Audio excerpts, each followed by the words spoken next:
A Super Bowl champion. The Green Bay Packers have won the Super Bowl.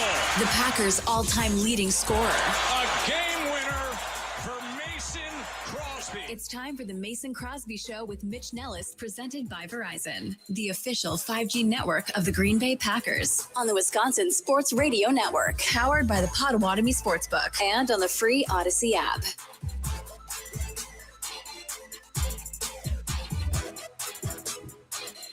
High noon and welcome in. This is the Mason Crosby Show, presented by Verizon. I'm Mitch Nellis. He's Tommy Wirtz. For the Packers, it is a Thursday, but here on Earth, it is a Human Wednesday. Mason is off humaning, buying 1,700 holiday presents for all of his kids. He doesn't have that many kids. But he's doing holiday shopping. I don't think he's hitting any golf balls. Tommy, you talked to him earlier today. Tommy Wirtz, if you don't know, is here. Tommy Wirtz, the hardest working man in showbiz. Just don't tell him that because he gets a really big ego when you say that out loud. Don't even need that. Right, yeah, you already have the big ego. What you talked to Mason today, what's he up to? Yeah, I mean, obviously he wasn't doing anything at 10 o'clock this morning when I had to do some work with him. He was doing something. And then, yeah, it sounds like he's got the kids coming home for a half day. What's new? I thought that was tomorrow. I thought Thursday was the half day. Well, I think Nolan's half day was Nolan today. has finals. Because it's finals. Yeah. Right. So, okay. Kids not going to school. What's new? And then so mad. On top of that, I think he's got a lot of Christmas on his plate. It sounds like today. Yes. I'm guessing a lot of us have Christmas on our plate. So feel free to let us know what you have on your plate. 414-677-1250. We're going to get to the Christian Watson news in just 1 second. But I want to know, what is that movie that you need to watch during the holiday season? We touched on movies yesterday. I want to know, what is the movie that you need to watch during the holiday season? I don't want to start with you, Tommy, because I don't even know what your answer is. It's probably going to be like Summer Catch. Remember Summer Catch? No, with Freddie Prinze Jr.? No. The Cape Cod League, the baseball. I feel like you'd like Summer Catch. I feel like I would like it now that you explain it that Matthew little much. Lillard is his catcher. Familiar with it. And that's a good one. I feel like it's Remember the Titans for you, something like that. Do you like Remember the Titans? I do like Remember the Titans. Denzel's great. Yeah. Coach Carter, another good one. The Express is my favorite sports movie of all time. It's what? The Express, 100%. Tell me how. Because it's based on a true story. It's basically just a biopic of Ernie Davis, first ever African-American Heisman Trophy winner. And it's Did it make you a Syracuse fan? Were you kind of like, no, but now I know that Jim Brown went to Syracuse. Okay, right? Like that's basically the learning part of it. So nice. That's probably my favorite. I honestly hold on. I don't want your answer yet. I don't want your answer. You table your answer. I'm going to table my answer too, because I want to get to the Christian Watson news. Matt LaFleur spoke to the media earlier today. Do we have the audio, or do you just want to share the information? I got it right here. Here we go. Yeah, a couple guys will come back in limited capacity. Oh, who, Matt? Who are those? Thanks for sharing, Matt. Expected is Van Ness, Christian, Wicks. Are there more? Van Ness. Expected. Is there more? So a big surprise to you, Watson. Last part right here.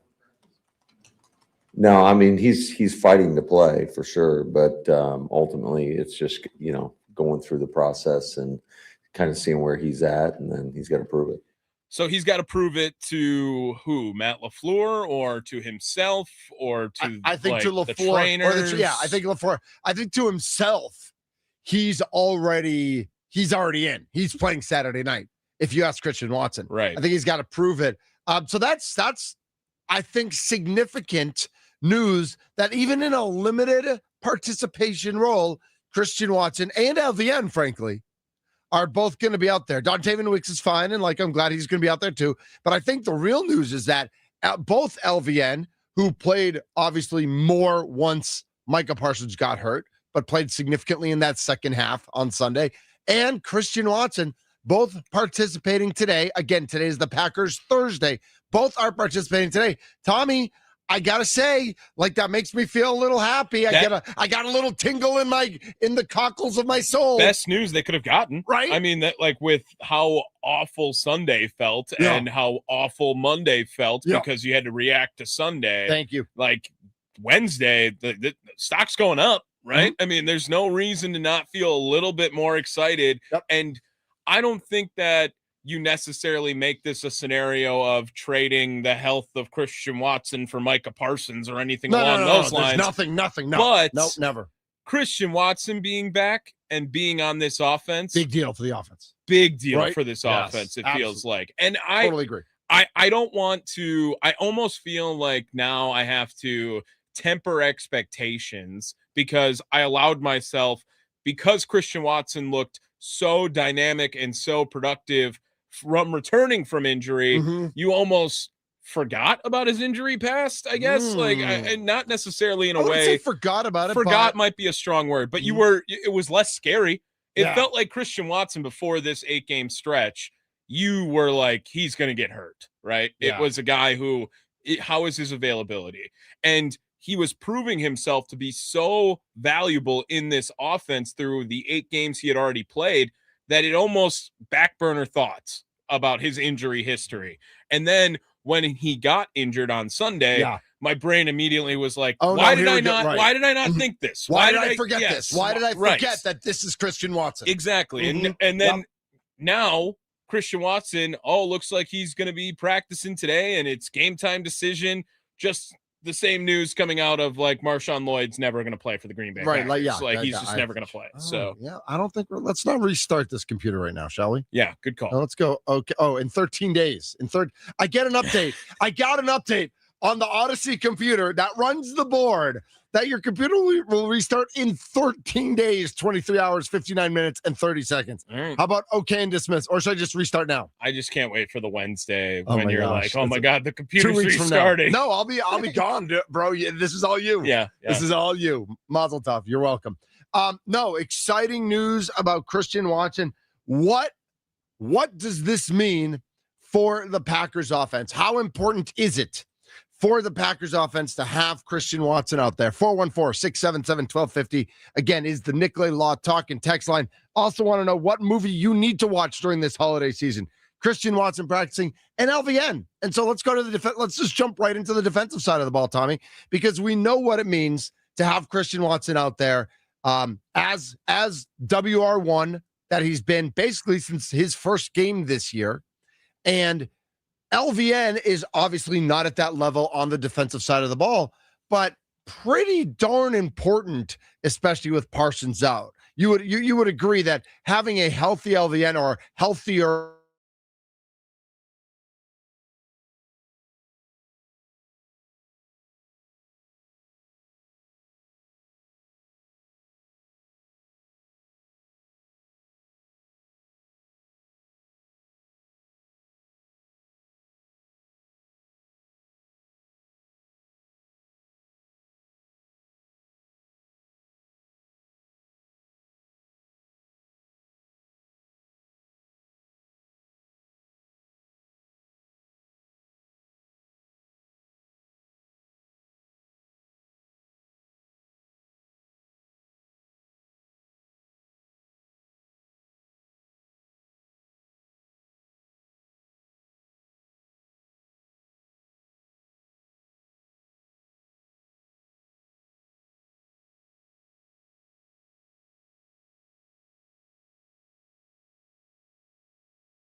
somewhere. Jeff Hafley is the favorite to be the New York Giants head coach. Not that we want him to leave, but he's the favorite for that. And he's got a chance over these next 3 weeks and then into the playoffs to show what he can do, knowing that Micah Parsons is not there. So very interested to see Jeff in Milwaukee with that suggestion about using Quay. Yeah. I do think they also use edge. I think they get creative with some of their blitz packages, but not just their blitz packages, with having, as we saw, I think we saw this a little bit this year, but we saw it last year too, where they line 6 or 7 guys up at the line. Yeah. And then you don't know who's rushing. And I don't think that it's as easy as putting Quay Walker out there should lead to the same production as Micah Parsons. But again, if we're talking about what Micah Parsons did from that position, right, it was showing off his great mix of speed and strength. Quay Walker or Edgerrin Cooper lining up outside once or twice, whenever during the game, why not try something out like that? You know that this Chicago Bears team, all they did was run bootleg rollouts the entire time against you, and Rashawn Gary is not going to catch him, not going to catch Caleb Williams. I'm not saying that a Quay Walker or Edgerrin Cooper is guaranteed to, but at least gives you some sort of opportunity to try and compete when the Chicago Bears bring that formation and that play style out to you again when you play them this weekend. So I agree with the take of moving Quay Walker around and moving Edgerrin Cooper around. And I also like this because, quite frankly, I don't hate having the combination of the three of Walker, Cooper, and McDuffie all on the field at the same time either. Yeah. I think Isaiah McDuffie's held his own to give those guys an opportunity to try to move around on the defense. I don't know if it will be implemented, but it's something I think that this Green Bay Packers team should seriously consider, because if Lucas Van Ness is still just trying to work his way back, I like Kingsley Enagbare. I think what he's done as his role position has filled in for this Green Bay Packers team, but ultimately he's not one of the 11 best guys on this defense that should be on the field more. So that's why I can take that take, and I do enjoy watching that develop. Yeah. No idea what I was doing there. I was doing multiple things. That's fine. That's okay. That's what happens. Joining the show today, we've got Peter Bukowski is going to be joining the show in the next segment from Locked On Packers. Then Andy Herman from Pack a Day Podcast, like arguably the two biggest Packer podcasts that exist on earth. These and Cheesehead TV is more of like a video. No, we'll tell both of them that they're the top. That they're the biggest, and that Cheesehead TV is third. Should we say that aloud? Yeah, well, next time we have Aaron on too, we'll tell him he's first. Yeah. Okay. All right. Yeah. Okay. And so again, we've got a couple more texts in, and we'll get to them later in the show. What's the holiday movie you have to watch during the holiday season, between now and Christmas, or between Christmas and New Year's? The Bucks aren't playing on Christmas Day. The Packers aren't playing on Christmas Day. Yes, there's still sports on, but maybe you're watching a movie with the family. See how that all works out. Christian Watson is practicing limited. LVN is practicing limited, but they both are practicing on what is for today. The Packers, today is a Thursday, remember, because they play Saturday night at Soldier Field. Is it Soldier Field or Soldiers Field? Do you know? I think it's Soldier Community. Chicago owns this park.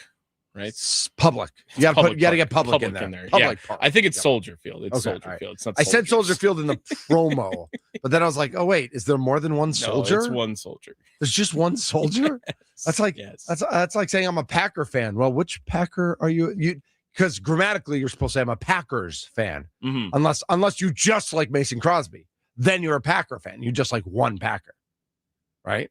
Yeah, or Enagbare. That was Hooked on Phonics with Mitch. Thank you. I am a grammarian. This is the Mason Crosby Show, presented by Verizon, the official 5G network of the Green Bay Packers. Peter Bukowski at Peter_Bukowski, Locked On Packers, which we all are all day, every day, is next.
Sorry, I was just adding Kevin Herter to my fantasy basketball team and dropping Jakob Podol. So that was very important that I had to get that done today because Herter has a game today. This is the Mason Crosby Show presented by Verizon. Tommy, you ever play fantasy basketball? No, I have not. Does that surprise you that I play fantasy basketball? No, it does not. A little bit of a knucklehead here. I'm of the belief that no other fantasy sport is worth playing other than football. Baseball? No, football. Baseball. And rotisserie baseball was there like 1,000 years before football, right? I know. Andy Herman, our good friend, going to join us at 1:00 today as well. Yep. Like, lives and dies by fantasy baseball. I don't live and die by it, but it's like the original, so I can't get away from it. He swears it's the best one. I know football exists and football rules and yada, yada, yada. This is the Mason Crosby Show. I'm Mitch Nellis. He's Tommy Wirtz. Joining us now on the guest hotline powered by Gruber Law, one called That's All, our good friend, Peter Bukowski. Peter, do you play fantasy basketball? I have. I do not currently play fantasy basketball, and I'm not at all surprised that Andy Herman loves fantasy baseball. Of course he does. Of course he does. Yeah, I'm kind of into it. My 15-year-old daughter is an NBA knucklehead. Like, she knows all the stats. Like, she'll post something out and I'll be like, how do you know that? Like, about a Sacramento King or like a LA Clipper. And I'm like, how do you know that? She's like, Dad, fantasy. Like, we have because we share a couple teams. Like, every team I have, I've brought her on as a co-owner now. So like she's like in it. So I have only the minorest of patience for fantasy football at this point in my life. I used to be on a million teams and I've had to whittle it down. And even now the team that I do have is like, I don't really care that much about it. I still like, I can't not do it. I can't not like be on my waiver claims and stuff and still do the thing. But like, it's not with like a bunch of close friends where I really care about the outcome and there's crazy punishments. Like I had to get away from that. Because it was a net negative on my life. No, I totally agree. I think I have officially 3 teams. I probably have 1 that I care about. Yeah. And like you, I had, there was a time I probably had from year to year, I had anywhere from 6 to 10 teams year after year after year after year. And I love those guys. And some of the guys I miss, like some of my college buddies, we would be in touch for 4 months of the year, not the rest. So we've lost touch. It is kind of an excuse for men to have conversations that they might not otherwise. That's true. It was like you got to pay for it. Right. Right. But I would also be like, I'd be invited to weddings based on when the wedding was compared to when the football season was. Like, if they were getting married in May or June and we weren't in touch for 4 months, I wouldn't get a wedding invite from some friends. Like, I'm thinking of one specifically. But then if they had like a fall wedding, I was definitely on the list because we talked. You were dialed in. You were dialed. Yeah, the problem with too many is you get competing interests. You'll like have Jaden Reed going one week and then against the other week, and you're like, well, I don't. And that is the part that is so frustrating. Like I just couldn't get over that part of it. It just hurt my brain. Peter, if you were in a fantasy football playoff situation this week and you heard the news about Christian Watson, you've seen what he's done now over this time, but you saw him get hurt on Sunday.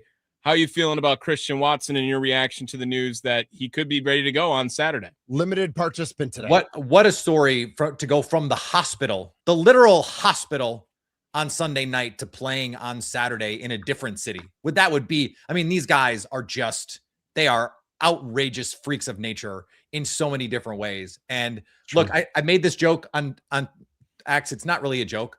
Like, I know people get on Christian's dad for some of the things that he says. If I were Christian Watson's dad and I was a former NFL player, I would not shut up on Twitter at all.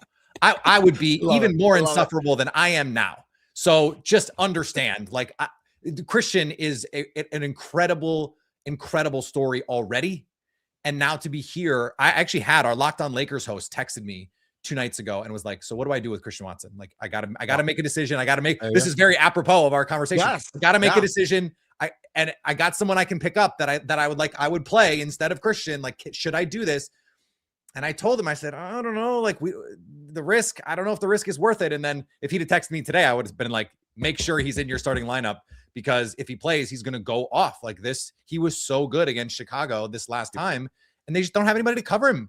And now Kyler Gordon is out for the rest of the season. It's going to be CJ Gardner-Johnson in the slot.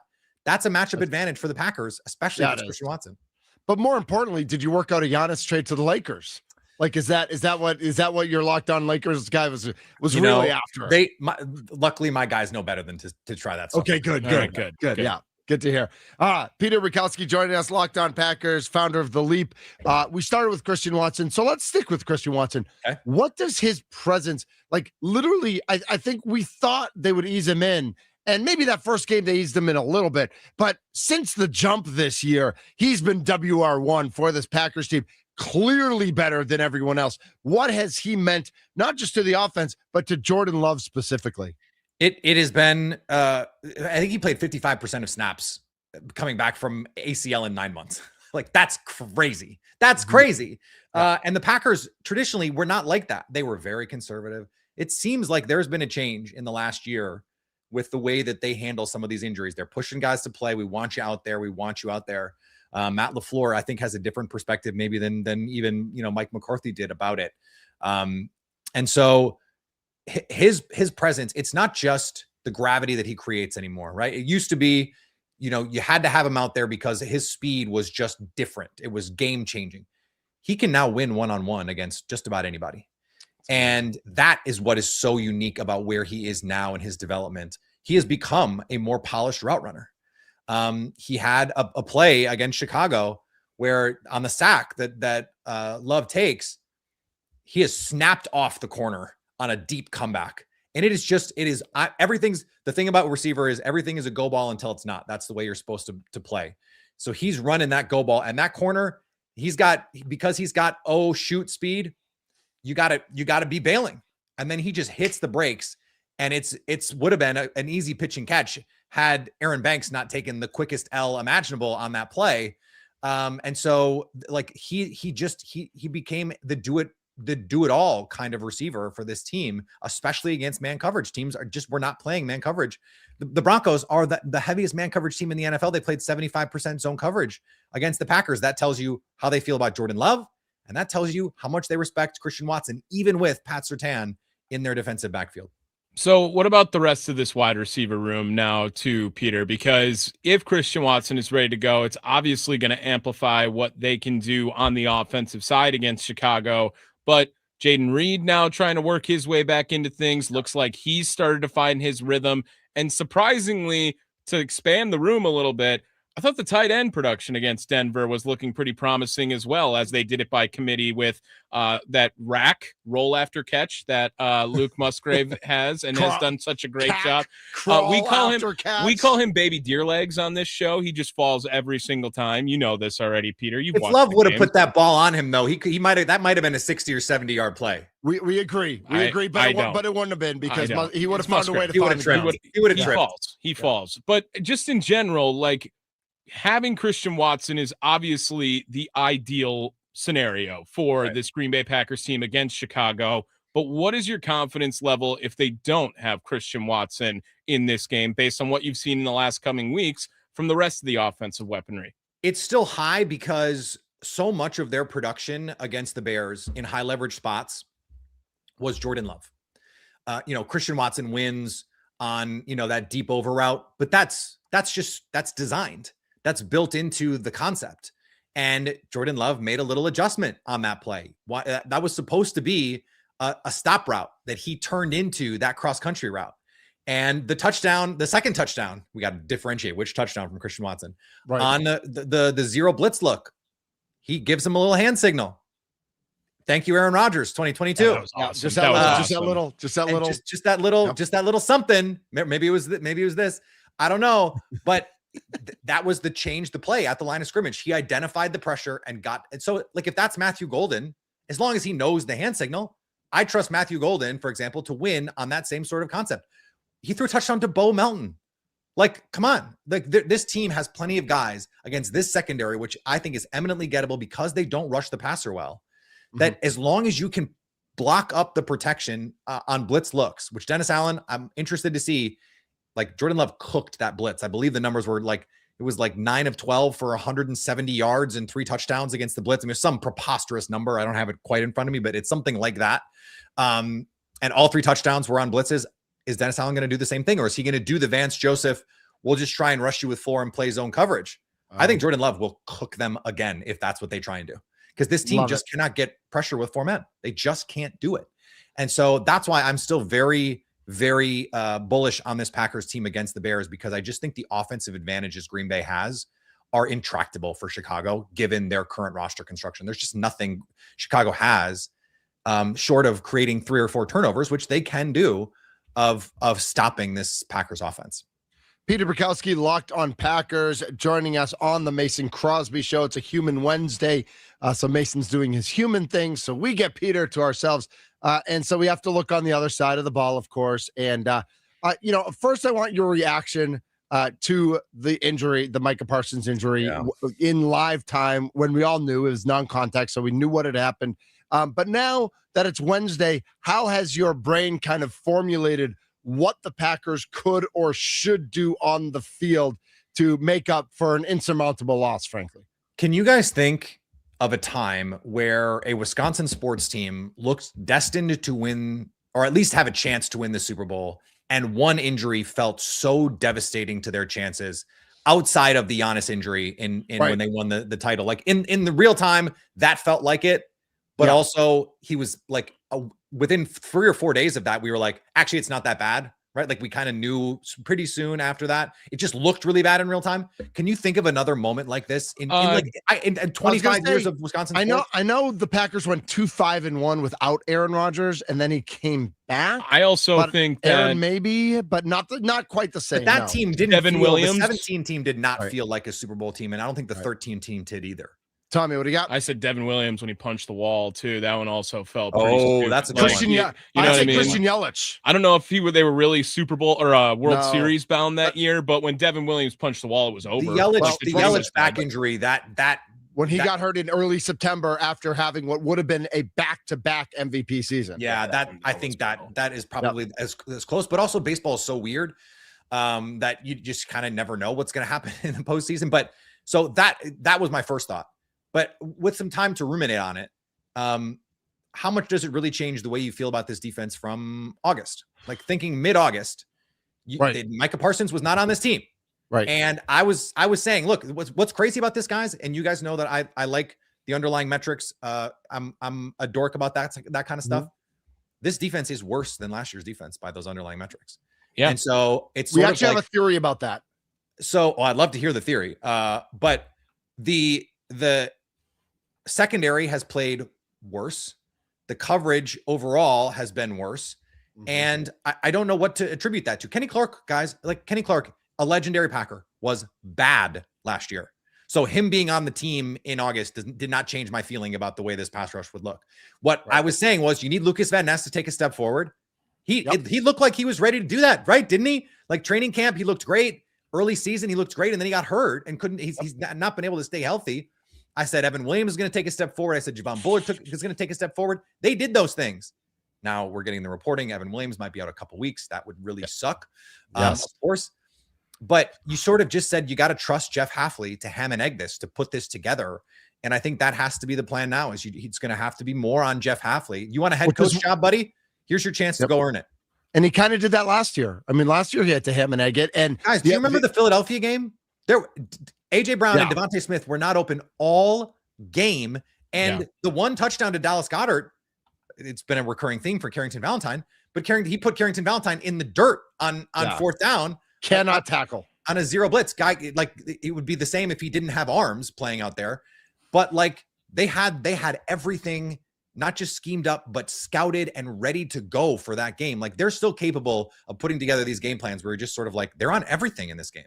So with Jeff Hafley having to get in his bag on defensive schemes now without Micah Parsons, his job does get a lot harder during this time. What are some solutions that intrigue you, Peter? Because I've thrown out a mix of moving whoever you would like to, of Cooper or Walker.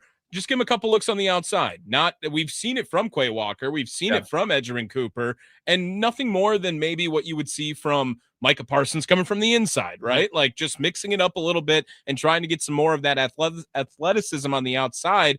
And another guy just got put out on waivers today, Matthew Judon. I know he's a little bit past his prime, but there's no one else to go out and grab. Is it a name that intrigues you in any way, or any other scheme that you think would be interesting to go up against Chicago for Jeff Hafley? I think it is Jover for Judon. That name does not intrigue me at all, unfortunately. Okay. What does intrigue me, though, is last year the Packers leaned into a much heavier diet of cover 2. And the reason they did that is because they needed to protect their corners. It's the same corners.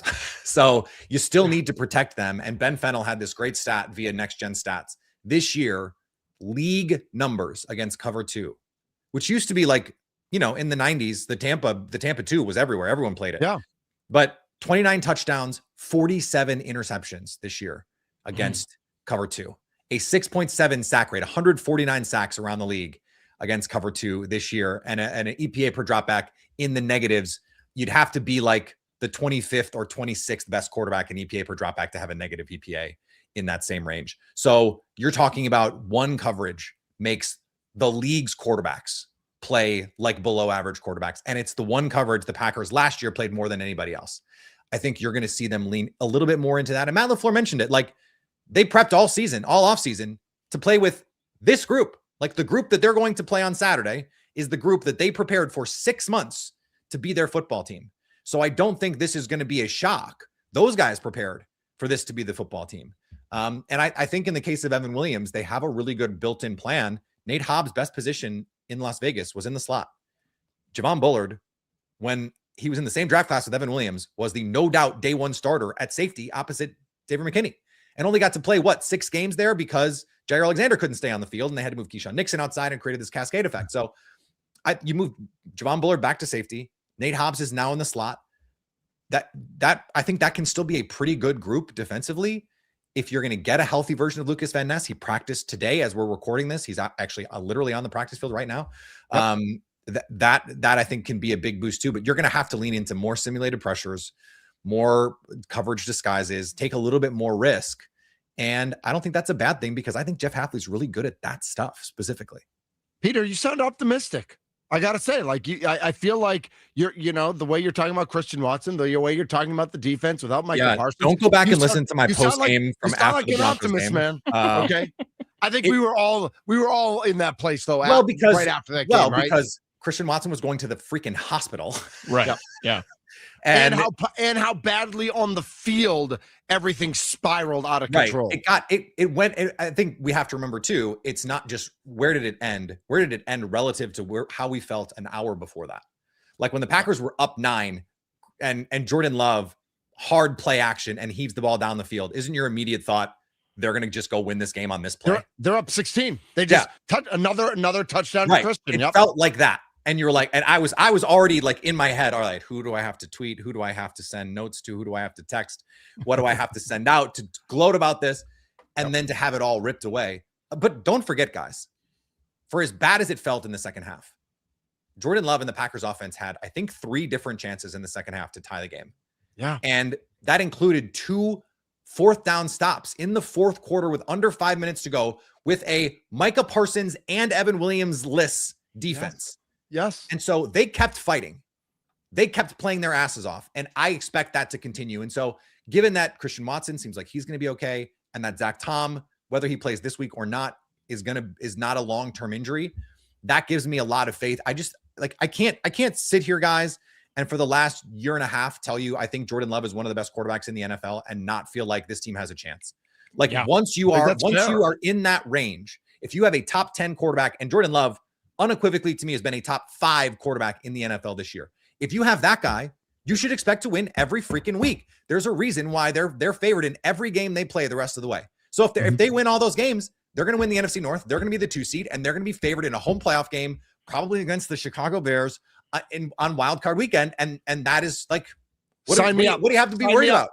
Yep, sign me up. I'll take that right now. Well, Peter, I'm here for it. And you bring up a great point there, Peter. Like, again, I as well have been a Jordan Love stan, Jordan Love truther this entire time. And so why would I waver off of, if we do have a guy, we just saw that for the last 30 years, that as long as you have a guy who you believe in that is in the top 5, top 10, wherever you want to put him, like, you always got a chance. And everyone on the outside has been jealous that the Packers have always had a chance. Yeah. Like they are always in a game because of the guy who puts his hand underneath center or stands 5 yards away now in today's NFL. But like this has to be like I feel like we have not talked about Jordan Love enough in this week leading up to this. Is this game blame bigger? Thunder. Oh, God. All right, I'll take it. I'll take it. That's fine. I don't talk about him because I know. Like I know I especially if Christian Watson's playing, I know that Love's going to ball out. Yeah. I'm worried if Watson's not there just because I'm worried guys can't get open, but I know Love's going to ball out, especially if Watson's there. Go ahead, Tom. Is this game bigger for Jordan Love or Caleb Williams? This was a first take segment, and I know people will like drag first take stuff. I love the question. And I like my immediate reaction when I heard Jeff Saturday said it's bigger for Jordan Love. I went, that's nonsense. It can't be Jordan Love. But you know what? The more I thought about it, if your expectation is that Jordan Love is a top 5 quarterback, then the answer is always on the better player. The answer should always be there's more pressure on the better player. Yep. That is just like, that is the heavy lies the crown. I love that kind of thing. And so the answer is Jordan Love because his team is injured. They just lost their best player, one of the 5 best players in the NFL, probably, right?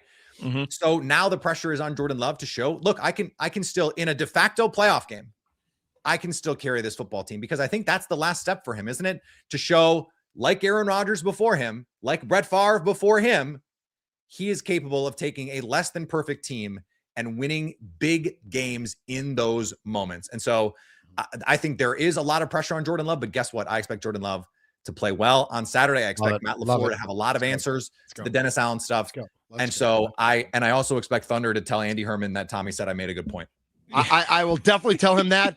And as I have my 2 TVs up here, I've got Pat McAfee, AJ Hawk, and JJ Watt on one. I've got Mitch Nellis, Tommy Wirtz, and Peter Bukowski on the other. Oh, yeah. And I know which trio I'm picking all day, every day. Let's go. It's us, by the way. Obviously, it's us. Peter, thank you so much for jumping on. Peter Bukowski, Locked On Packers, joining us on the guest hotline powered by Gruber Law. One call, that's all. Have a great Saturday night. Have a great holiday, and we'll definitely catch up with you soon. Thanks, guys. Merry Christmas. Merry Christmas to you. All right, that is Peter Bukowski joining us on the guest hotline. Plenty of more to get to, including Andy Herman at the top of the 1 o'clock hour. This is the Mason Crosby Show, presented by Verizon.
This is the Mason Crosby Show, presented by Verizon, the official 5G network of the Green Bay Packers. Our thanks again to Peter Bukowski for jumping on. Andy Herman set to join us in just about 10 minutes or so. The Packers 1-point favorites over the Chicago Bears, according to the Potawatomi Sportsbook there in southeastern Milwaukee County and southeastern Wisconsin. I feel like we should take. Are there other sports books around the state? I don't know. Does Ho-Chunk have a? No, I don't think they have one. None of them could even come close to the. Well, I know Potawatomi that, sports but book. I'm just wondering, like, if they share the. I mean, how they share the worth wealth the drive. Right, it's awesome. That's for sure. Joining us now on the Mason Crosby Show. Tommy's in Bayview. Tommy, you're up on the Nicolay Law Talk and Text line. Hey guys, how you doing this morning? Doing great. Doing great. How you doing, brother? Hey, the one thing I've been thinking, and I know like LaFleur catches a lot of flack for the offense, but what about our receivers coach? It just seems like our receivers don't really grow much, or it takes them twice as long. Like you look at the rookies that came out, like the kid from Chicago, or Golden and Williams, both of them. Yeah, right. And then Dobbs, Wixon, Reed before that.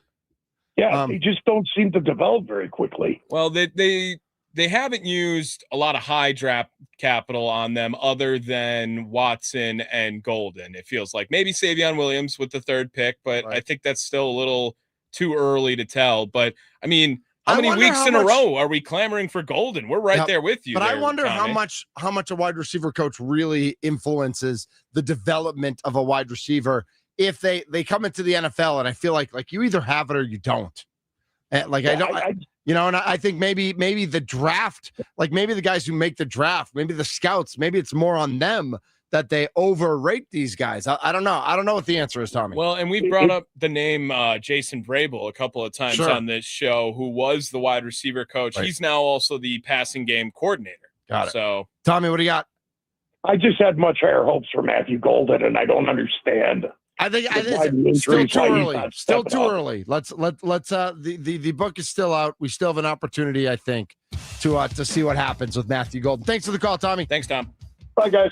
You bet. That's Tommy in Bayview. He jumps off. You could jump on, but you could also send us a text at 414-677-1250, 414-677-1250, because we've got our best friend, Andy Herman, coming up next. Cannot wait.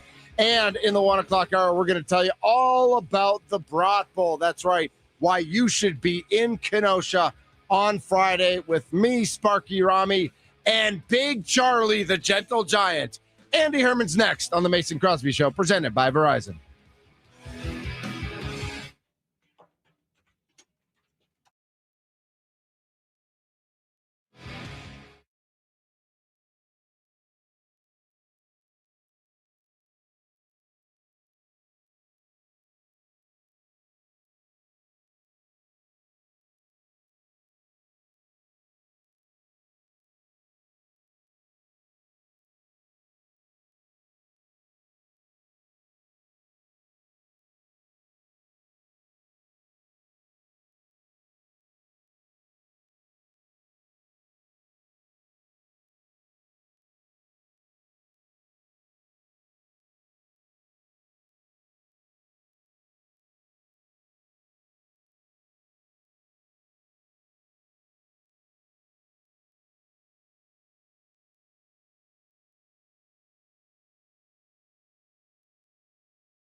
It's time to talk about the Pack with Andy Herman of the Pack-A-Day podcast on the Mason Crosby Show with Mitch Thunder Nellis. Presented by Verizon, the official 5G provider of the Green Bay Packers on the Wisconsin Sports Radio Network.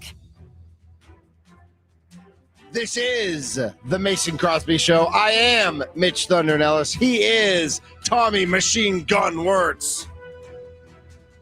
Okay. I don't know. You're like a machine gun. You're like, I feel like Gun Boom, would boom, just boom, be an easier nickname. well, but that's Tommy Gunn, Right, like a from real- Rocky. I also think it was like a real manufactured weapon. A Tommy gun? Yeah. Sure. But The Tommy big the barrel. Machine Gun is from Rocky 5. Yeah. So Yeah. you're Tommy the Machine Gun Wirtz. Just call me Drago. I'm not calling you Drago, bro. No. I mean, I love Drago, but I hate Drago. No. Drago's the worst. But he's the coolest. If I could change, you could change. We all could change. That's a Christmas movie. That's a Christmas movie. They fight on Christmas in Moscow. Rocky versus Drago. That's a Christmas movie. Tommy, would you watch that movie? I watch movies sometimes. Have you seen Rocky 4? I have seen with Rocky Drago? 4. Okay. Yes. Where spoiler, can I say a spoiler? Apollo dies. Okay. It was like 1986. So if it's 40 years ago, I feel like we can share spoilers. Do you have a movie? 414-677-1250, by the way. Throw it up in the Nicolay Law Talking text line. What's the movie you need to watch this holiday season? Do you have one, Tommy? I don't necessarily have a take on which one is the best one to watch. That's not what I asked, bro. So just then wanna I know have what no you- answer. Yeah, like, is there a movie you want to watch or you like watching during the holiday? Like, if Elf is on, will you leave it on in the background? The hot or- take is that Elf is just one of the most overrated Christmas movies. Whoa. Yeah, that's all I got. All right, that's all you got? all Elf I is got. overrated? Yeah. Is this a Will Ferrell situation? No, Do you not I like like Will- Will okay. Ferrell. Yeah, Because no. a lot of people, like, closet don't like Will Ferrell. Old school, Yeah, I Anchorman, Step Brothers. Yeah. Like, no, nothing but All right, bangers, all right, but just checking. Elf is overrated. Joining us now on the guest hotline powered by Gruber Law, we'll find out what movie he has to watch during the holiday season. He is the one, the only, our best friend, Pack-A-Day podcast, Andy Herman. Hi, Andy. Fellas, how you doing? Can we call you Tommy Boy? Tommy Boy? Yeah, yeah. Thomas the Train. I've heard it all. Oh, Yeah, I've got it. Yeah. Which I think Thomas the Train, like, you ask kids now what that is, they have no idea what you're T-Bone? talking about. T-Bone? T-Bone. I just want to call you Thomas the Train, and we got to do this on a podcast, not on the radio. I want you to say, choo choo, mother. Yeah. Mhm. That's like your tagline. As Thomas always said on the show. Right, exactly. Classic tagline. Andy, you got a holiday movie that's must watch every holiday season? I thought for sure when you guys were going over it that I would have something, but I really don't. There's nothing that I'm like pining to watch. The original cartoon Grinch is always fun watching with the kid. Okay, But, outside of that, I guess I don't really have one. I mentioned it with Mason yesterday. I don't think he's seen it. Have you seen the Guardians of the Galaxy Christmas special? I've not. I've seen, I think, all the movies, but I've not seen the Christmas special. It's worth it. It Okay. is just fun. Kevin Bacon's in it. And so that it's a very fun, like, it's like a 45 minutes. So it's not even a full length Okay. movie, but it's a fun one. It's family friendly. It's a blast. So I will throw that one out there for your viewing enjoyment. Andy Herman joining us on the Mason Crosby Show. It's our Wednesday. It's the Packers Thursday. Yep. We know CW9 and LVN are practicing limited. We know Micah Parsons is out for the year. I'm going to let you start. Like, what is top of mind for you with our Green Bay Packers today? Oh man.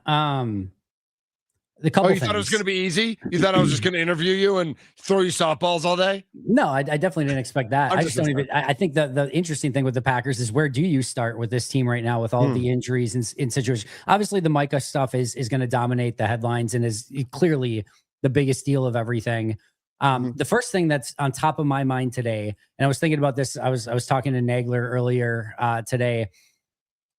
Matt LaFleur, and sometimes this team under Matt LaFleur seems to be at their best when their back is against the wall and they've got two hands tied behind their backs. So when Jordan Love goes out and you acquired Malik Willis a week ago and you have to invent an all new offense with no time frame whatsoever, Awesome. No problem. We can do that and design something that's going to put up 30 points out of nowhere and look phenomenal. All right. So you maybe don't have Christian Watson. Josh Jacobs is banged up. You've got no Tucker Kraft. Zach Tom might be out. Micah Parsons can't rush the passer. Awesome. They'll find some new ingenious, creative way to come up with pressure. And obviously, that's more Jeff Hafley side of things, and put up points on offense. So on top of my mind right now is you've got this huge divisional game coming up in Chicago. There's this rivalry that's brewing new between these two teams. The division is arguably on the line. It's not technically, but it certainly feels like it's on the line.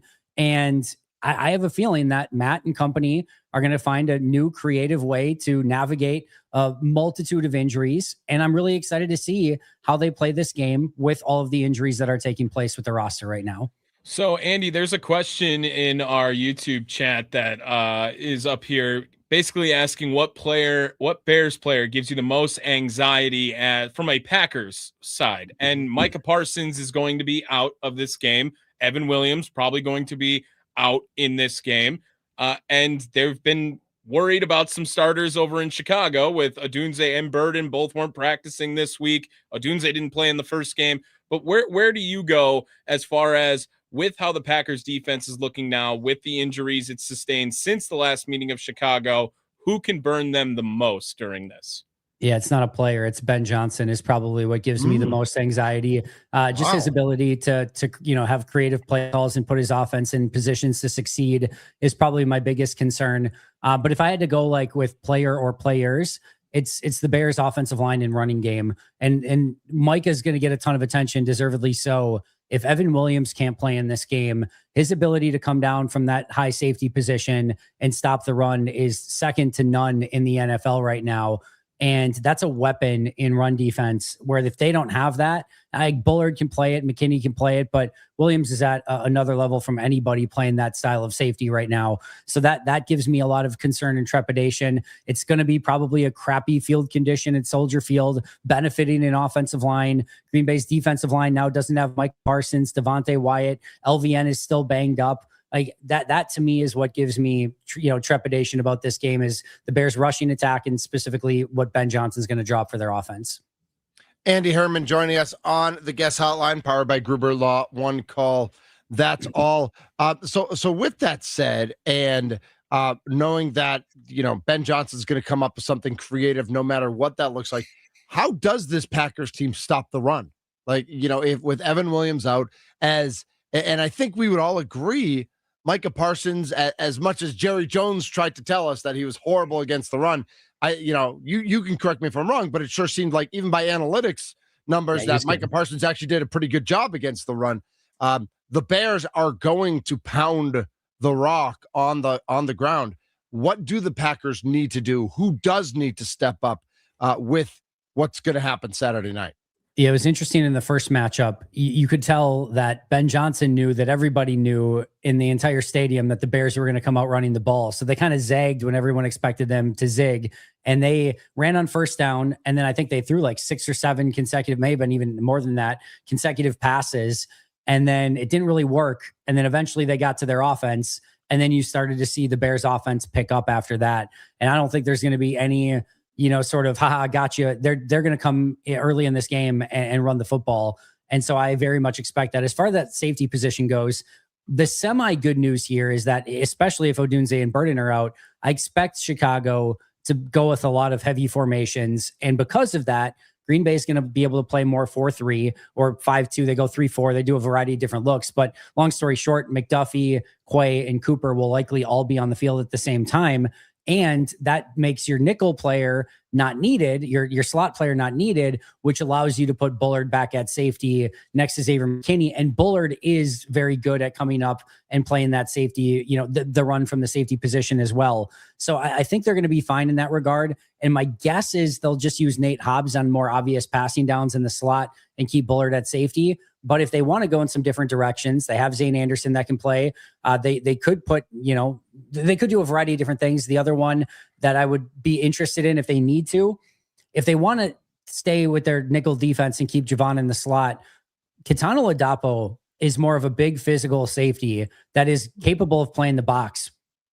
He played one game a season ago where he played more than 20 snaps. He played 50. That was against the Chicago Bears in Week 18. Played really, really well in that game. That could be another potential option for them. But Javon Bullard from that safety position is my assumption who's going to get the majority of that work, and he's going to have a really good game against that Bears run offense. You brought up the Bears run offense. What about, let's go to the other side with Green Bay in their style now of the running game that they've been trying to figure out. It feels like this entire year still, Andy, when we all thought that the offensive line played great in the first 2 games. You were the first one saying how, well, they did great in the pass pro, and I wasn't so confident in what they were doing in the run game. Well, it still feels like that is the case with this Packers offense. Josh Jacobs has been banged up all season, it feels like. Whether I know yesterday they were reporting he's limping around in the locker room. This game against the Chicago Bears, if Christian Watson is unable to go, how much are they going to be able to rely on Josh Jacobs if they do need to run the football more predominantly? Or how much are they going to try to just continue to figure it out on the fly with no Zach Tom now added to this equation? And Marshawn Lloyd's not coming to help anytime soon either. No, he is not, which is disappointing to say the least.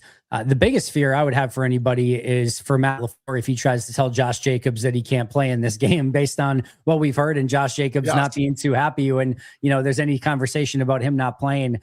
He has an opinion, doesn't he? He does, and I love it. And listen, if Josh is wanting to go, he's going to go. And based on what we've seen so far, he's going to be just fine. So I expect Josh Jacobs to make an impact in this game. But I think there's 2 players that are going to have to step up either way, and that is Jaden Reed and that's Matthew Golden. These are 2 players that are playmaking, dynamic players, and we've seen it from this last week from Matthew Golden, exactly some of the stuff that he can do, and we've seen little sprinkles of it throughout the course of the season. They're going to need more from him. And then Jaden Reed, we know that he has the ability to, on any given day, carry an offense based on his explosive playmaking as well. So I think you're going to have to lean into those 2 players. Even if Christian plays, I would be willing to bet that he's going to be limited in some capacity. And do you trust him laying out for a throw, a deep ball down the field with that shoulder? Is he going to be as effective as a blocker on the outside with that injury? So I have a feeling even if you do get Christian, it's not going to be 100% Christian. If you do, great. I would love that. But I think Jaden Reed, Matthew Golden are going to have to step up huge. Does that make me like a lesser person? Like Andy, no, you're already there. You don't need any help. When I watched, like, the first words out of my mouth when Christian Watson gets hurt were unbelievable, right? I mean, it's just finally I felt like I had this confidence and excitement surrounded. Tommy was roped into believing that Christian Watson was finally here. He's invincible. Was not getting hurt anymore. It was just like how important he was, and it's the most important he's looked in this Packers offense ever. It feels like. Yep. And then now, like, do I have to go back to like temper expectations every time Christian Watson's out there because his injury history? Yeah, it just sucks that this stuff continues to happen. And I mean, the beautiful thing with Christian is like there's no conversation about his desire, right? Like it's not like, oh, he's he's already out there practicing today. Right. Which if I was in the hospital on Sunday, I can pretty much guarantee you I'm not practicing on Wednesday. And then, the other thing is that, he came back from that ACL as good, if not better than anybody I've ever seen come back in his first couple games from an ACL. He works insanely hard to get to that. So it's unfortunate that this stuff continues to happen. And there's not one through line of everything that he's had to deal with injuries. It's shoulder, it's chest, it's knee, it's ankle, it's hamstring. It's been a little bit of everything. So you feel awful for the guy. And hopefully, again, this is just a blip in the radar and he's going to be able to continue to play really well whenever he recovers from this one. But it is remarkable that every single time you start getting super hyped about what Christian Watson's doing, there seems to be some sort of setback. Andy Herman joining us here on the Mason Crosby Show, presented by Verizon, the official 5G network of the Green Bay Packers. Andy, you opened some of your comments by talking about Jeff Hafley and some of the challenges he has and some of the opportunity he has. And I was wondering, kind of bigger picture, I would assume that if there are odds in Vegas about who's going to be the next New York Giants head football coach, Jeff Hafley's the favorite.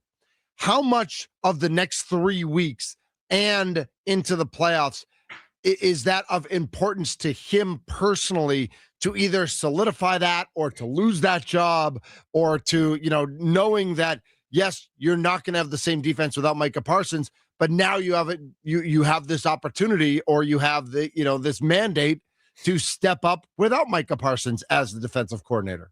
I think it's massively important for him as he tries to go for a head coaching job. I think he'll get interviews no matter what. I think even if these next 3 weeks are a struggle, I think he'll get interviews. But if he has 3 bad weeks here and they struggle going into the playoffs and things like that, I know he did well last year, but people are just going to say, oh, he couldn't do it without Micah Parsons. That gives me hesitation or trepidation as to whether or not I want him as a head coach. And on the flip side, if all of a sudden the defense goes and balls out these next few weeks, it's going to be like, wow, he overcame Micah Parsons. He's even better than I thought he was. And that would certainly help his candidacy a ton as well. So I absolutely think that this is going to be a huge few weeks for that defense and for Jeff Hafley specifically. And if he wants that head coaching job, a really good few weeks plus here of defense from this team without Micah could go a really, really long way in cementing him getting a job. Andy Herman, Pack-A-Day Podcast, joining us here on the Mason Crosby Show. Follow him on Twitter at Andy Herman NFL. Okay, well, how about the Matt LaFleur microscope then, Andy? Because that was a very polarizing topic earlier and in this season for Green Bay. And it felt like a 4-game winning streak. Winning cures everything now. But this journey just got significantly tougher, regardless of if this team in August was preparing without Micah Parsons all year. Well, they had him for 15 weeks, right? And now this journey will get tougher for Matt LaFleur. And if this Packers team flounders at the end of the season, how much is going to be how much fire could Matt LaFleur could be under this back end of the season now if this Packers team does squander away? Yeah, I almost think it's a non-topic now because I think it was a non-topic in general, but even more so, there would have been a world in which I said, yeah, if you lose a bunch of games to end the season and you lose in the first round or you don't make the playoffs, there's maybe a world where you could view it through that lens and be like, all right, that you had Super Bowl expectations and you didn't even make the playoffs or you lost in the first round. That's pretty devastating. Now I think there's a baked in reason as to why that would happen. I'm not saying it's an excuse. I'm not saying it doesn't absolve him entirely or whatever, but I think now it's even tougher to pin that entirely on Matt. I mean, first half of that, or even beginning of the third quarter in that game, they won 4 in a row. Jordan's in the MVP, firmly in the MVP conversation. They are beating Denver in Denver, a team that's won 10 in a row by 9 points and have the ball. And there's go Pack go chants, echoing throughout Denver Stadium. And it looks like this is a real legit Super Bowl contender.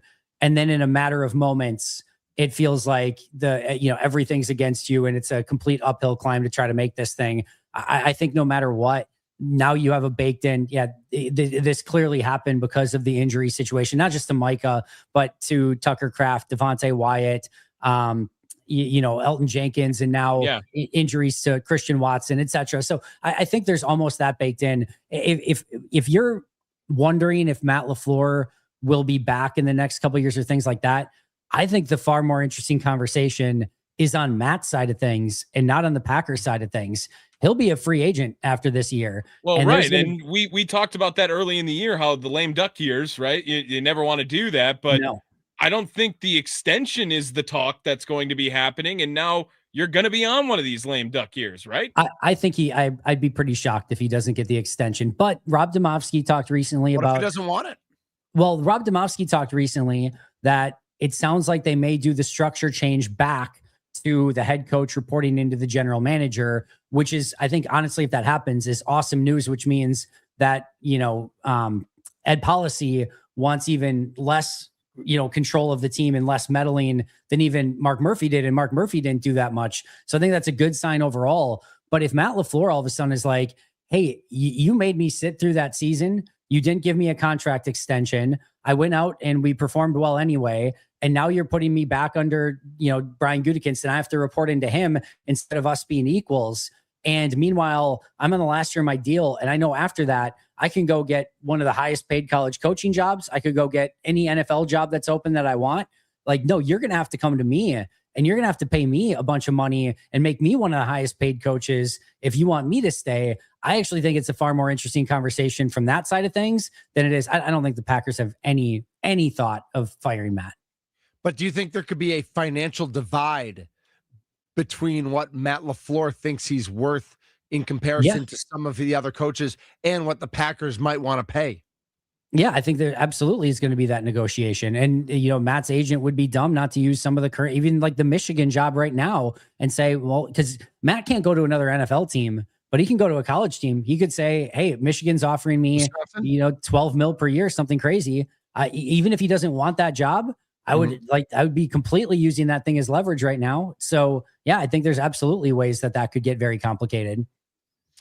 Andy Herman, Pack a Day podcast. Andy, what did you think of John Cena's final match? You beat me too. I was going to say, what was worse, the Packers Sunday or the John Cena's final match?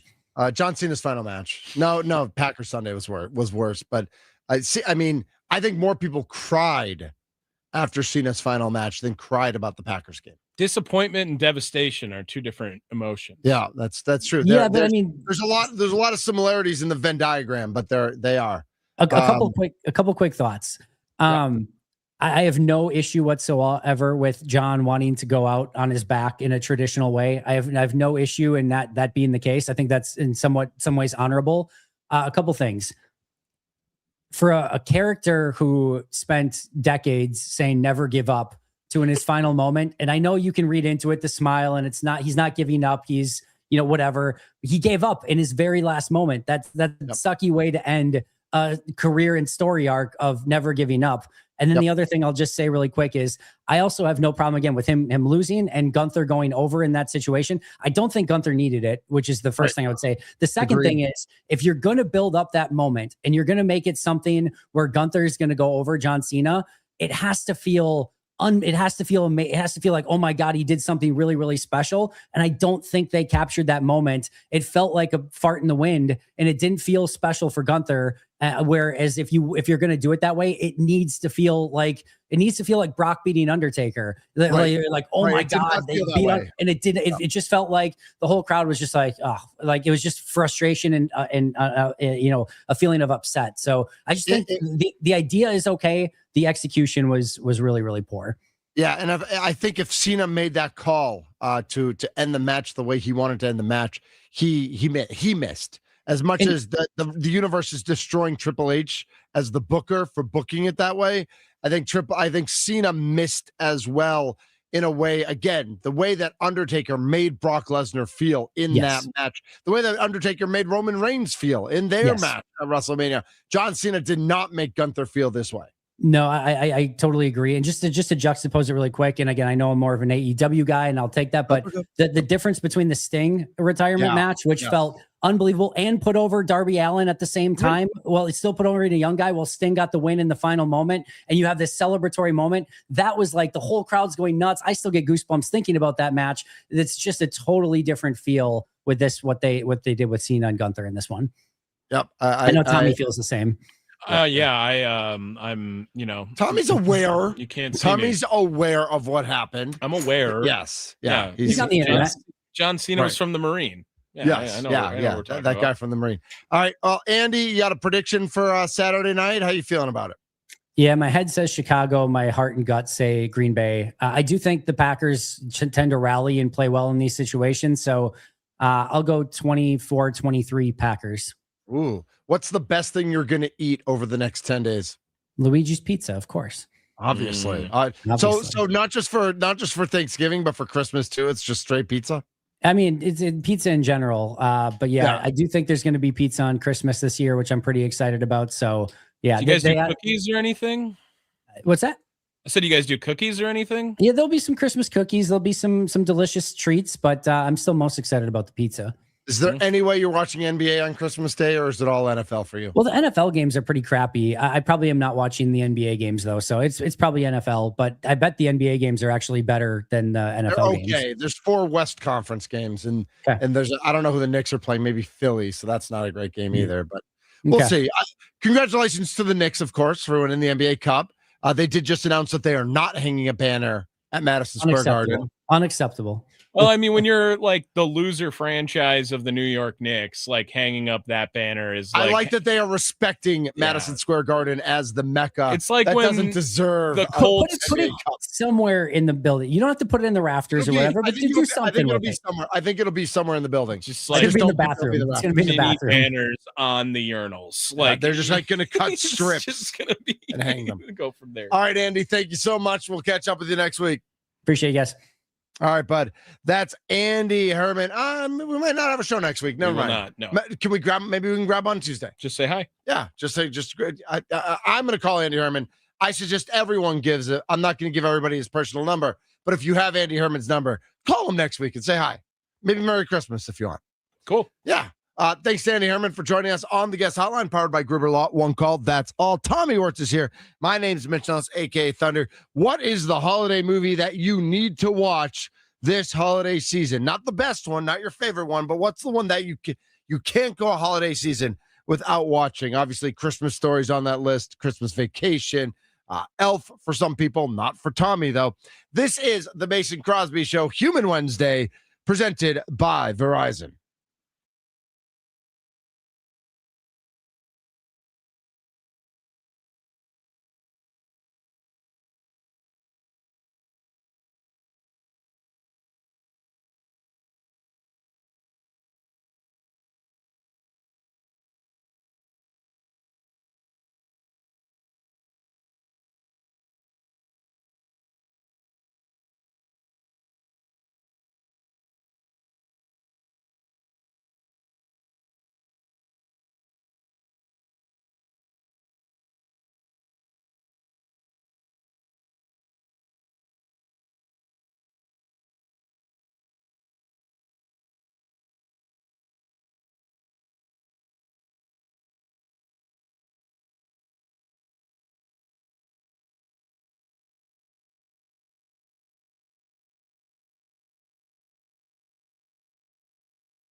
See, when I hear this song, Yes.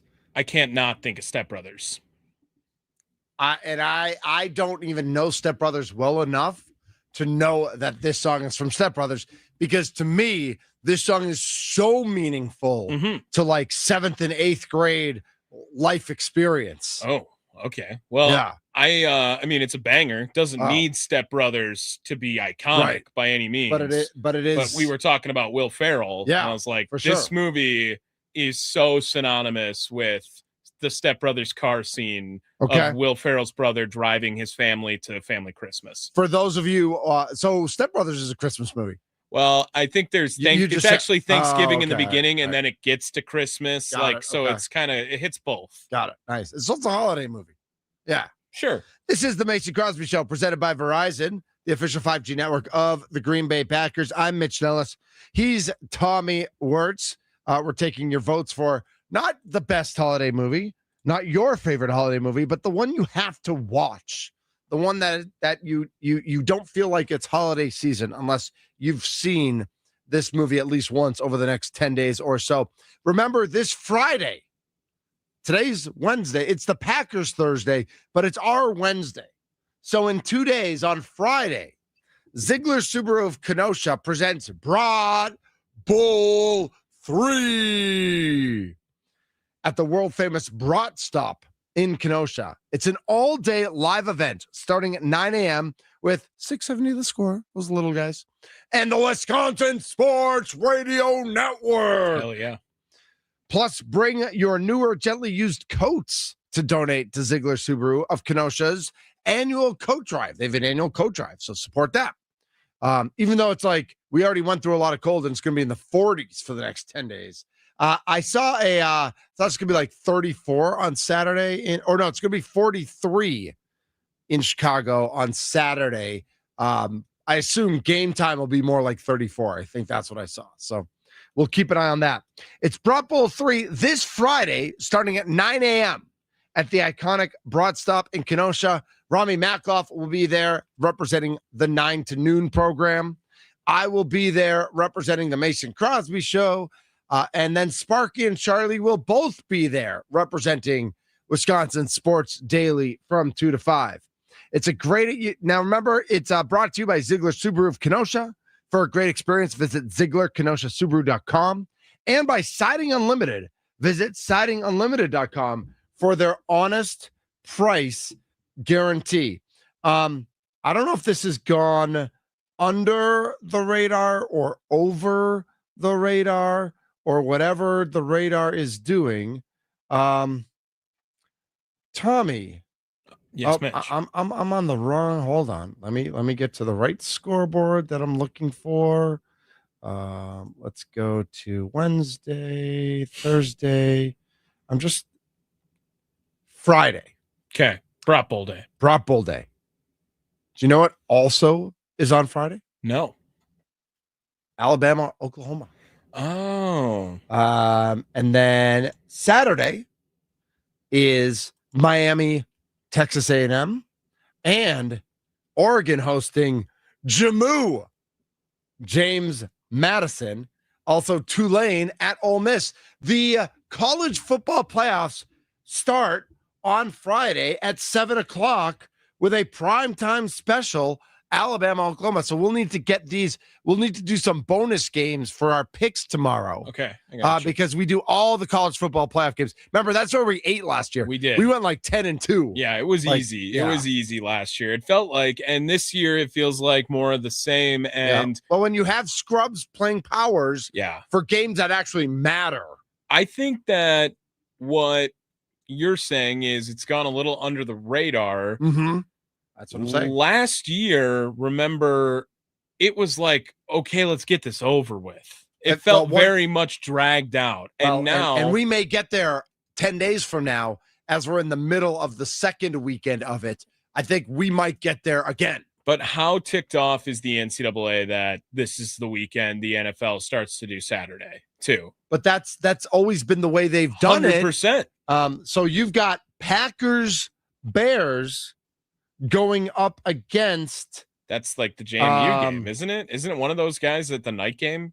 Yeah. Yeah, James Madison, Oregon. Like no one's gonna watch that game. No one is gonna watch No James one's Madison, gonna watch Oregon, that right? game. Like who's that is it is on TNT, HBO Max, and True TV. Oh, even more so. Who's watching? They're gonna get the worst rates. Like, are they gonna have to pay back the advertisers because they fell under the threshold of viewership for these absolutely putrid? All right, who's the is it Philly versus the Commanders? Is that the Saturday afternoon game? Like the 4 o'clock game? Yeah, okay. Yeah, I think so. Yeah. So that's going up against like Tulane Ole Miss.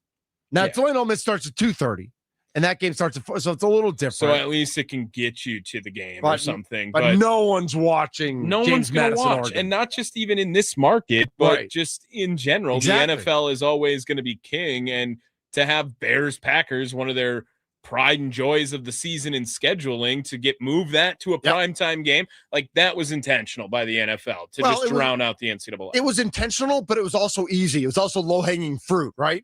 Like it was easy for them to make that decision. They didn't have to like that wasn't a tough decision for the NFL to make. No. That wasn't like a head scratcher like, ooh, let's make sure we get the ratings. It was like, oh yeah, Packers Bears, like say less. Well, and the college football playoff, I do think that it is a little more intriguing this season from the top candidates. I do believe that there are 4 teams that can win the national championship now. Okay. So I don't know if that was the case last year when watching these games. But again, the 4 teams that can win the national championship, none of them play this week. And Exactly. I don't know if that's a flaw in the system either, where you're going to be throwing a bunch of teams out Tommy, there. The answer is yes. Yeah. It's a flaw. Now, if you had Tennessee playing Oregon and you had Notre Dame playing Ole Miss or Vanderbilt, I mean, I don't know if Vanderbilt has a big following. Notre Dame and who were the biggest snubs? Vanderbilt, probably. All right, who's next? Who's like a big school that is there an ACC school we're missing on that? Because wasn't there? I think Miami got in. I think everything Vandy was good. Vandy and Tennessee were the next 2 schools, and Notre Dame. So I mean, if you had Notre Dame, Oregon playing, yes, Packers, Bears are still going to dominate that, but at least you got Notre Dame playing, right? Like not. I think the issue is the matchups, and it's also, looking at next weekend, which all, 3 of the games, the Ohio State will host a game on New Year's Eve. So at your New Year's Eve party, you'll have the Ohio State game. Now that's 6:30, so it's still early. And then on New Year's Day, you've got Texas Tech. But again, I mean, so Oregon at Texas Tech, I want to watch that. Yeah. Like you've got Alabama or Oklahoma at Indiana. I want to watch that. Good game. And you've got Ole Miss at Georgia. Which, I mean, listen, that's an SEC thing, but like the SEC Nation will want to watch that. If I think the top 4 seeds can all win the national championship, I really do. I even believe it about Texas Tech. Like their defense is unreal. I know they really haven't been that battle tested, but if someone wants to make an argument as to why Texas Tech can be the last team standing, I will hear it out. Okay. After that, I don't think any of them can win, and that's why this first weekend is brutal. And Joel Klatt had a take about this yesterday that we played on Wisconsin Sports Daily when it was me and Charlie. Yeah. And he called the NCAA tournament stupid. Not the college football playoff, but March Madness stupid, right? And he had claimed it to be like, that's a pointless game in the beginning, but there's so much of it. It's the sensation of all this college basketball being on at the same time. That's the huge draw. It's not rooting for a team that won't win the national championship. Right. It's rooting for them right now in a sea of games that you have no idea anything about. Yeah. Eric from Waukesha texts in 414-677-1250, 414-677-1250. Eric Waukesha, Bad Santa is a must watch. 414 says Fast Break starring Bernard King. Look it up. Craig in Hale's Corners. So Craig in Hale's Corners says Fast Break starring Bernard King. I think that might have been more of a sports movie thing than a Christmas movie thing.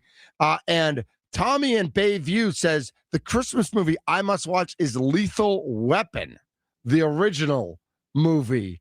And then we've got a couple of votes for Christmas Vacation. 414-677-1250. That is your Nicolay Law Talking text line. Real quick, let's get to Jeremy in Glendale. Jeremy, you're on the Mason Crosby Show. It's a Human Wednesday, no Mason. So you got Thunder and Tommy. Thunder, how you doing? Tommy, how you doing? We're Doing doing great. Great. All good. Well, let me tell you why I'm feeling good and why I'm feeling a little iffy about the Pack. I think that they're a great team, great quarterback. I think the parity in the NFL this year, there's obviously some great teams, there's some bad teams, but the parity is about as good as it's ever been since I've been following. It's true. I mean, the Broncos and Patriots playing as well as they have, the Chiefs not making the playoffs. I mean, the world is upside down right now, Jeremy. Well, and I'll tell you what, you mentioned the Chiefs. I kind of feel like we're up for almost like an NBA-style playoffs, where like there'll be some sleepers that have been sort of like mediocre during the season, and then like one of the teams is just going to take charge and be like, it's the playoffs, we're all in. And if the Chiefs didn't have an E next to their name in the standings, I would still believe that Patrick Mahomes would bring the Chiefs and do something special. I don't think you're alone on that one. I think a lot of people thought that if they snuck in, you did not want to face them. Jeremy, thanks so much for the call. Happy Hanukkah, my friend. Happy Hanukkah, man. All right, Jeremy in Glenn. I had a feeling. Just an inkling. A hunch. Yeah, just a hunch. Today's the third day, so that means tonight is the fourth night of lighting our candles. This is the Mason Crosby Show, presented by Verizon.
I just had to play something better.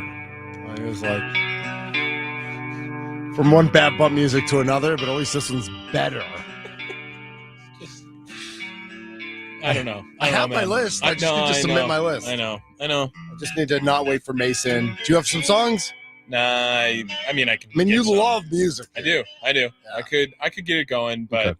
That's fair. I just pick my battles. I hear ya. This is the Mason Crosby Show presented by Verizon, the official 5G network of the Green Bay Packers. We are the Wisconsin Sports Radio Network. What up, Green Bay, Wausau, Duluth, Superior, Milwaukee, and all points in between. WISportsradio.com, WI Sports Radio on all the socials right now on YouTube and on Twitter. I see you, you see me. You don't hear any music, but that's okay. Actually, maybe you do hear the music. Maybe I hit the button. Want to remind everybody on Friday, it is Brat Bowl 3, Brat Bowl 9 to 5 coming up this Friday at the Brat Bowl, at the Brat Stop in Kenosha. That will be 9 to noon with Kuhn. Robbie Matloff will be there at the Mason Crosby Show. I will be there. Mitch Thunder Nellis. Wisconsin Sports Daily, Sparky, and Charlie will be there. And remember to bring your newer, gently used coats to donate to Ziegler Subaru of Kenosha's annual coat drive. Brought to you by Ziegler Subaru of Kenosha. For a great experience, visit ZieglerSubaruKenosha.com. And brought to you by Siding Unlimited. Visit SidingUnlimited.com for our honest price guarantee. We got a couple minutes here. Our weekly look at Thunderwatch. Thunderwatch. We took Rich Bisaccia off last week. How'd that work out for everybody? Fine, I guess. Right. That's exactly how it worked. Fine. Like, sure. They're still not good. Yeah. But I don't even I'm tired of him and the special teams. I don't even think that they've done anything to be worthy of yikes. Right. I mean, a couple of dumb penalties. Good here or and there, bad. but Like, just stupid. Feels like any good return gets a penalty called anyway now. That is correct. Luke Fickle, Doc Rivers, Jimmy Haslam, Nate Hobbs, Chris McIntosh, Shaka Smart, Bobby Portis, Giannis, all on Thunderwatch as of last week. I feel like Bobby can come off. Okay. Really for no good reason, but just, whatever. Again, like not worthy of being on Thunderwatch one way or the other. Although, should I put Visit Milwaukee on just for all right. So obviously, since last week's Thunderwatch, we've had all sorts of injury situations. Zach Tom, LVN came back, Evan Williams out, Micah Parsons, Christian Watson, and the meltdown at the end of the Denver game. Matt LaFleur, Jordan Love, Josh Jacobs. I don't know. Anybody jump to mind for you, Tommy? Rasheed Walker. Oh, that is so obvious. Mm-hmm. Yeah, that is slam dunk, 100%. Okay. Rasheed Walker is on. And I know, and my friend Neil Willinson, who is the CEO of Big Brothers Big Sisters here in southeastern Wisconsin, Rasheed Walker does a lot with Big Brothers Big Sisters throughout the state of Wisconsin. Good. Great guy. Good, doing good work. You gotta clean it up. You gotta clean it up, man. Like what are we doing? Like my guy. Can I say am I cool enough to say my guy?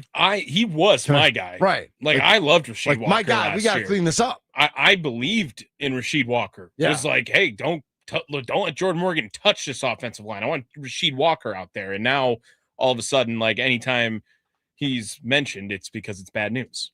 Yeah, I don't want bad news. I want good news. So Rasheed, there's some good close-up. Literally nothing. Yeah, nothing. that was great. That was a great close-up on Tommy. Rasheed Walker's on Thunderwatch. He's got to do better. I know that the Bears do not have the pass rush, obviously, that the Denver Broncos do. But it'll be interesting to see what Christian Watson's role is. It did it again, Tommy. Like, what is it? Like, are you just like a magnet for close-ups today? Just want to see my face. That man sexuality just oozing through your pores today. That's what I always say. Yes, that is exactly right. Mason Crosby will be back tomorrow. Do we get anybody lined up for tomorrow? We're working on some people. We got some. I know we efforted we'll have one of our friends on. Yeah, we were efforting one of our best friends. I know that. We'll make our picks, and not just the NFC North picks, but we will also make our college football playoff picks.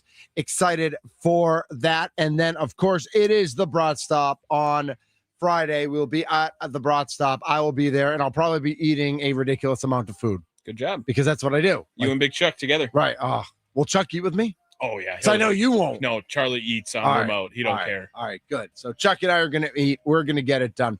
This has been the Mason Crosby Show, presented by Verizon, the official 5G network of the Green Bay Packers. As always, we are in the studios powered by the Potawatomi Sportsbook. See you tomorrow, everybody. Great job, Tommy Wirtz. I was